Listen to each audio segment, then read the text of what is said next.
Pinoy Ori Manhus, Season 2, Episode 3, ang pagpapakilala ni Juan sa buong mundo. Ang lahat ng pangalan, lugar, at pangyayaring mababanggit sa palabas na ito ay katang-isip lamang.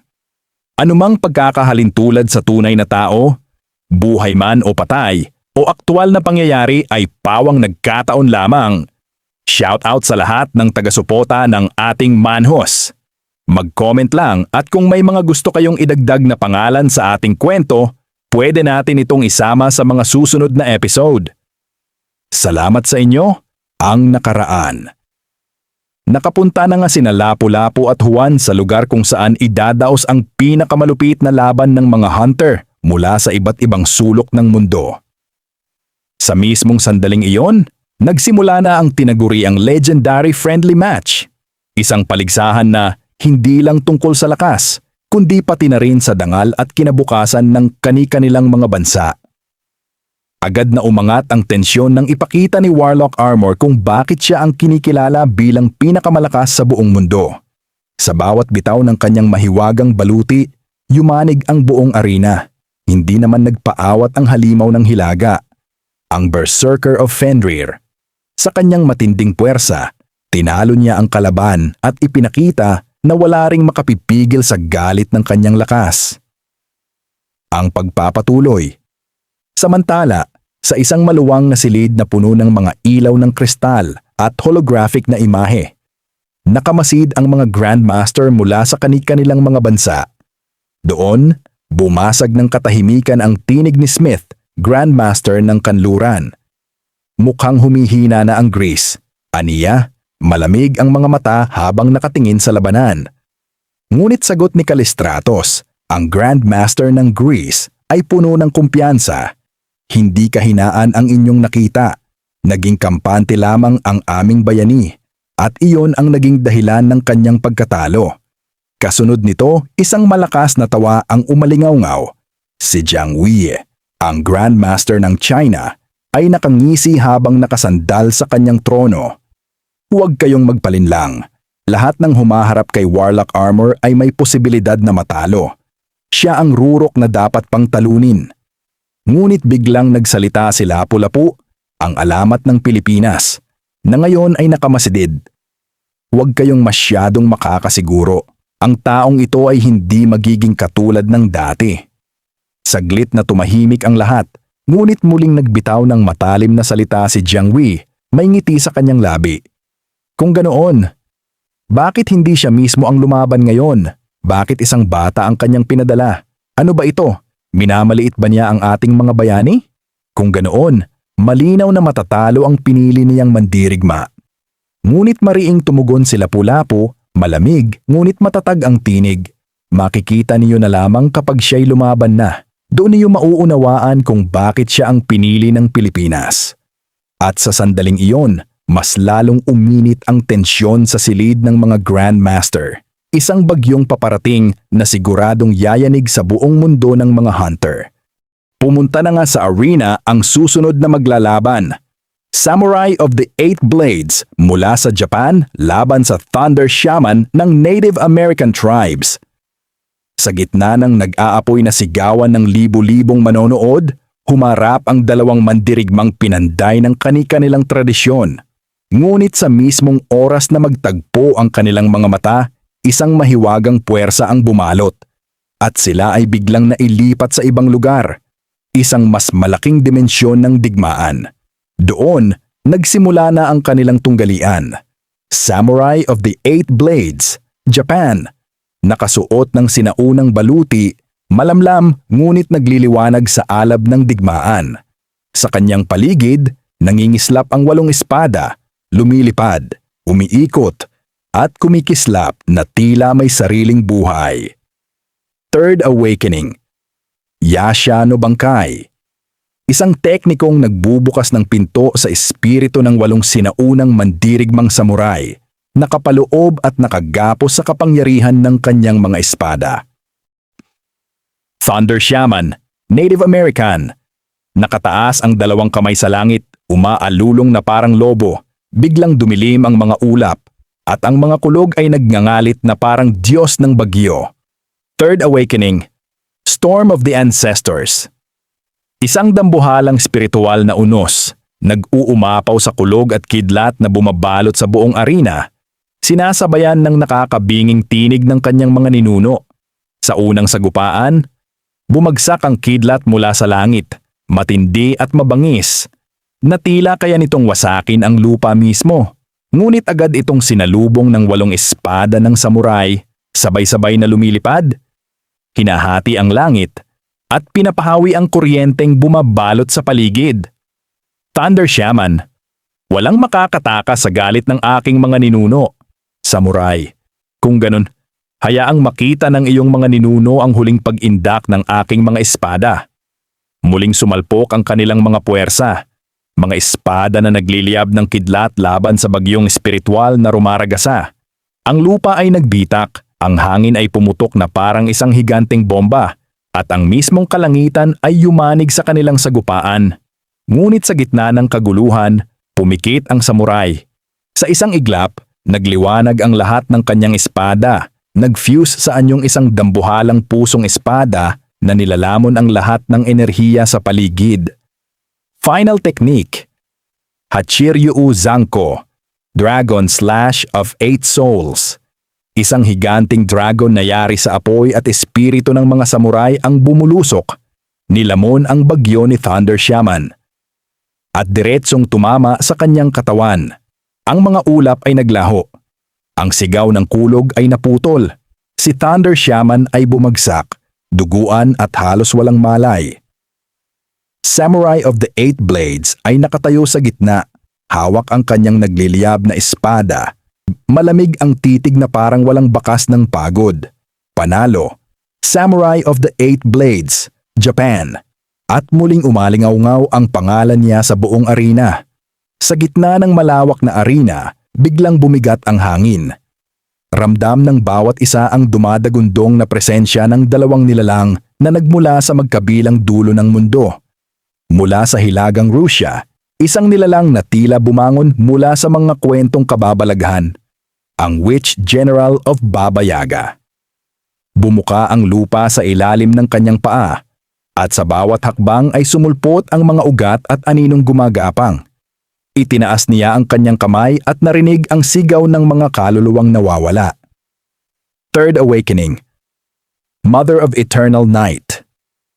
Ang kanyang katawan ay natakpan ng makapal na balabal na yari sa mga itim na balahibo ng uwak. Ang kanyang mata ay kumislap ng berde at sa kanyang likuran, isang higanting anino ng hut ni Baba Yaga na nakalagay sa paa ng higanting manok ang bumangon. Mula rito, daan-daang itim na uwak ang lumipad na tila mandirigma ng dilim.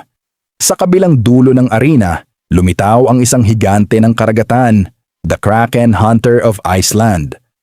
Ang kanyang mga sugat mula sa nakalipas na laban ay tila hindi na mahalaga dahil oras na para ibunyag ang kanyang tunay na anyo. Itinaas niya ang kanyang sibat na yari sa buto ng Leviathan at sabay sigaw, Third Awakening, Lord of the Abyssal Tides. Umangat mula sa lupa ang malalaking haligi ng tubig. Ang kanyang katawan ay nagbago. Nagmistulang kalahating tao, kalahating halimaw ng karagatan. Ang kanyang braso ay tinubuan ng makakapal na galamay ng pugita, kumikilos na parang may sariling buhay. Sa kanyang likuran, isang anino ng dambuhalang kraken ang bumangon, naglalakihang mata at humahampas na mga galamay. At nagsimula ang banggaan. Mabilis na kumilos ang Witch General, sabay bigkas ng orasyon. At ang lupa ay nabalot ng kadiliman. Tumilapon ang libu-libong uwak, dumidikit sa katawan ng Kraken Hunter upang supsupin ang kanyang lakas. Ngunit hindi siya natakot. Mula sa kanyang katawan, biglang sumirit ang malalakas na haligi ng tubig na parang tsunami.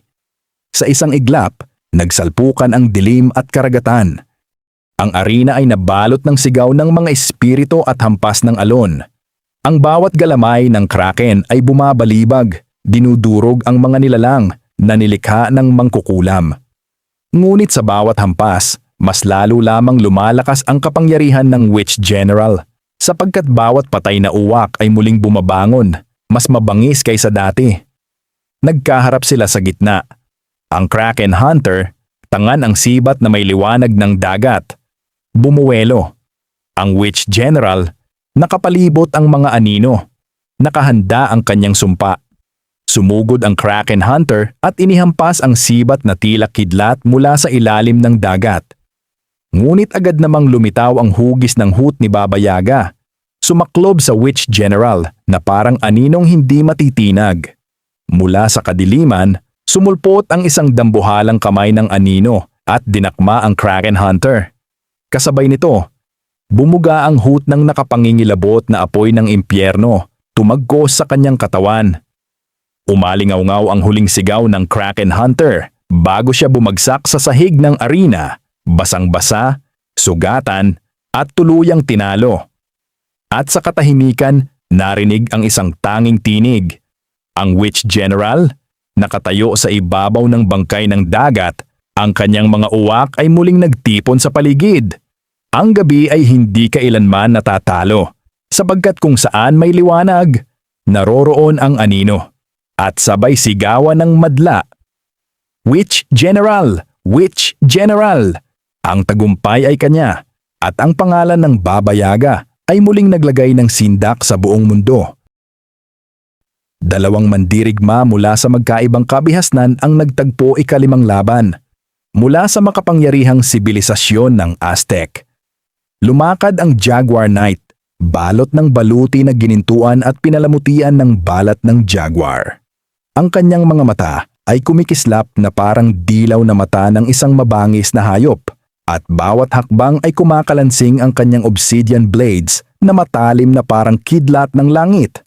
Sa kabilang panig, mula sa mga disyerto ng Nile, lumitaw ang Priest of Anubis, nakasuot ng gintong maskara na hugis ng jakal, may hawak na balighong baston na naglalaman ng kapangyarihan ng mga patay.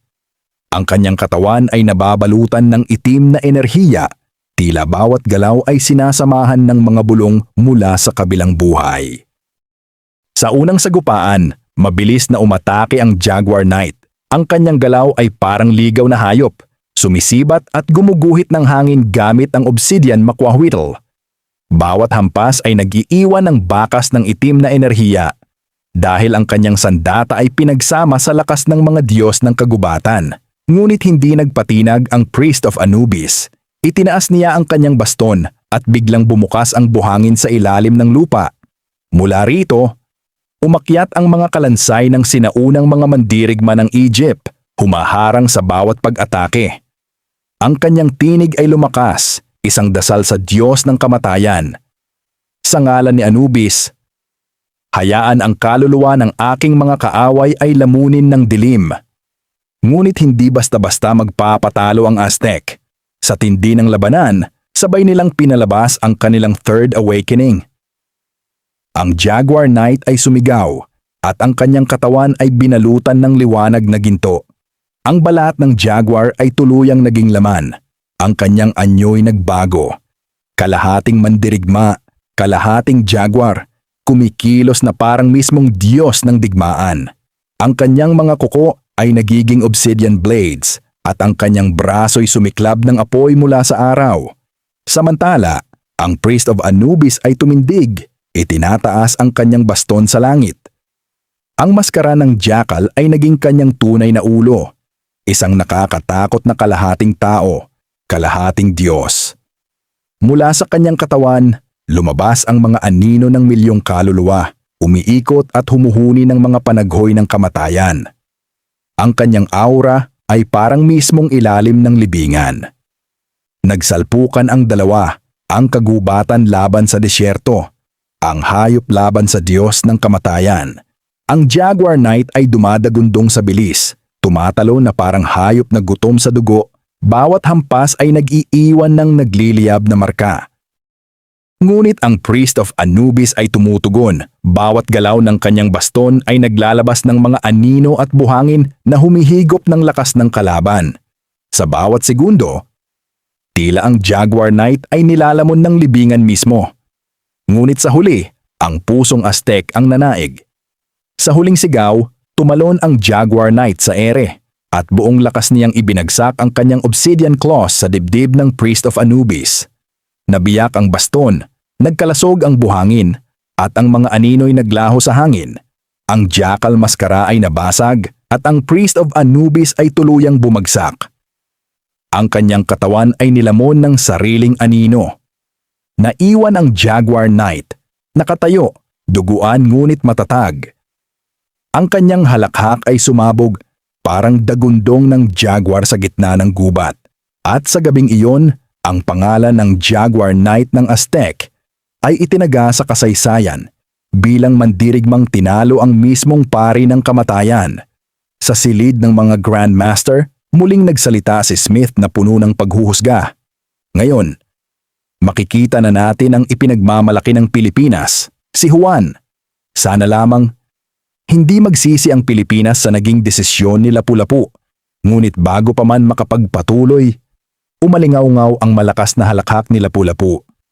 Huwag kayong mag-alala, tignan na lamang ninyo kung ano ang mangyayari. At sa mismong sandaling iyon, pumasok na sa arena ang ating bida, si Juan. Ang mga manonood ay sabay-sabay na nagtaka at nagbulungan. Bakit hindi si Lapu-Lapu ang lumaban? At bakit pa naitapat ang batang ito sa ika-4 na pinakamalakas sa buong mundo? Agad namang bumalot ang pagmamaliit at pagtatawanan sa paligid. Mula sa kabilang dulo ng arena, umakyat ang mabagsik na mandirigmang kinikilala bilang ika-4 na pinakamalakas, ang Dragon Monk ng China. Matapos makita ang kabataan ng kalaban, ngumisi ito at nagsalita ng may paghamak. Bata, bakit ikaw ang lumalaban? Ngunit ang tugon ng ating bida ay walang halong kaba, isang malamig at pabirong linya. Ang ingay naman dito, nagugutom na ako. Umalingaw-ngaw ang malakas na tawanan ng mga tao. Ang ilan ay hindi na nag-atubili pang maliitin siya. Ano ba yan? Wala bang alam ang batang ito sa kanyang ginagawa? Sa gitna ng ingay ng arena, tumawa ng malakas si Jiang Wei, ang Grandmaster ng China. Mukhang wala talagang alam ang bida. Hindi niya alam na ang kaharap niya ay ang ika-4 na pinakamalakas sa buong mundo. Ngunit imbes na mabahala, muling natawa si Lapu-Lapu, malalim at puno ng kumpiyansa. Wala talagang pinagbago ang batang ito. Samantala, tahimik lamang na nakamasid si Smith, ngunit sa kanyang isipan ay kumukulo ang tanong. Bakit ganoon ang pagtitiwala ni Lapu-Lapu sa batang ito? Ano nga ba ang nakikita niya na hindi namin makita? At sa ganoong tensyon, nagsisimula ang laban na magpapatunay kung sino ang tunay na karapat-dapat tawaging alamat. Sa arena, biglang nagbago ang paligid. Ang dalawang mandirigma ay napunta sa loob ng isang malawak na sirang lungsod, tila isang guho ng nakalipas na sibilisasyon. Mula sa gitna ng wasak na mga gusali, nagsalita ang Dragon Monk, malamig at tiyak ang tinig. Huwag kang mag-alala, hindi ito magtatagal. Ngunit si Juan, nanatiling kalmado at sa halip ay tumugon ng pabiro. Bilisan mo na, nagugutom na ako. Sa isang iglap, biglang pumutok ang espiritual na enerhiya mula sa katawan ng Dragon Monk. Ginamit niya ang kanyang ikatlong pagbangon. Isang napakalaking dragon ang sumilang mula sa kanyang likuran, umalulong, at agad na pumasok sa kanyang katawan. Ang kanyang anyo ay nagbago, mas matindi, mas mabangis, mas nararapat sa bansag na ika-4 na pinakamalakas sa buong mundo. Ngunit bago pa man makagalaw ang lahat, isang itim na slash ang lumabas mula sa dilim, isang malakas na pagsabog ang yumanig sa buong lungsod. Ang alikabok at usok ay umakyat hanggang kalangitan, at ang dagundong nito'y naramdaman ng bawat sulok ng arena. Sa silid ng mga Grandmaster, kitang-kita ang pagkagulat at pagtataka sa kanilang mga mukha. Ano ang nangyari? Bulong ng ilan. Pati ang announcer ay natigilan, tulala at hindi makapagsalita. At nang mawala ang usok, isang nakakagulat na tanawin ang bumungad. Ang Dragon Monk ay nakaluhod, duguan, wala ng malay. Wasak ang kanyang suot at ang dating nakatatakot na aura ay naglaho na parang bula. Muling natawa si Lapu-Lapu, ang halakhak niya ay may bigat ng alaala. Ganyan din ang nangyari sa akin sa huling laban namin. Nagulat si Smith, halos hindi makapaniwala. Ano ang ibig mong sabihin? Tinalo ka niya? Tugon ni Lapu-Lapu, diretsyong nakatitig. Oo, at ginawa niya iyon nang walang kahirap-hirap. Doon lamang nabatid ng lahat kung bakit napakalaki ng tiwala ni Lapu-Lapu sa batang tinuturing nilang walang karanasan. At mula sa gitna ng arena, tumindig si Juan. Tulad ng laban nila kay Nomigal, nag-aapoy ang kanyang isang kamay habang hawak ang kanyang dagger. Ang kanyang presensya ay napakabigat. Isang aura na hindi kayang ipaliwanag ng karaniwang mata. Natahimik ang mga pinakamalakas na hunter. Hindi sila makapaniwala. Sapagkat alam nilang si Dragon Monk ay isang halimaw ng lakas, ngunit ngayon ay natalo sa isang iglap. Sino ang taong ito? Malamig na tanong ni Warlock Armor, ang kinikilalang pinakamalakas. At sa arena, kung dati ay pagmamaliit ang maririnig, ngayon ay sigawan ng pagpuri ang umalingaw-ngaw. Ang buong lugar ay nabalot ng isang bagong pangalan. Bumalik sa normal ang nag-aapoy na kamay ni Juan at muling nagsalita ang announcer. Nanginginig ang tinig. Tapos na ang laban sa isang iglap. Mayroon na tayong bagong bayani. Isang mandirigmang maituturing na kabilang na sa pinakamalakas na hunter sa buong mundo. Sa isang saglit, yumanig ang buong arena sa malakas na sigawan. Hindi na pag-aalinlangan, kundi pagpupugay sa isang bagong alamat na isinilang sa kanilang harapan. At sa huli, ang nagwagi ay walang iba kundi si Juan. Matapos babagsakin ang ika-4 na pinakamalakas sa buong mundo, tumayo siya sa gitna ng arena at sa malamig na tinig ay muling binitiwan ang kanyang mga salita. Nagugutom na ako. Isang simpleng linya, ngunit sapat upang kilalanin ng buong mundo ang kanyang pangalan. Ngayon, wala nang duda. Ipinakilala na ng ating bida ang sarili bilang isa sa pinakamalakas na hunter sa kasaysayan. Ngunit, ito pa lamang ang simula. Sa mga susunod na round, masasaksihan natin. Magagawa ba ng ating bida na gumawa ng kasaysayan at maging pinakamalakas na hunter sa mundo? O mananatili bang nakaupo sa trono ang kasalukuyang hari? Ang walang kapantay na Warlock Armor? Abangan ang kasunod na kabanata. Dito lamang sa Pinoy Ori Manhus. Maraming salamat sa inyong walang sawang suporta at salamat sa patuloy na panunood.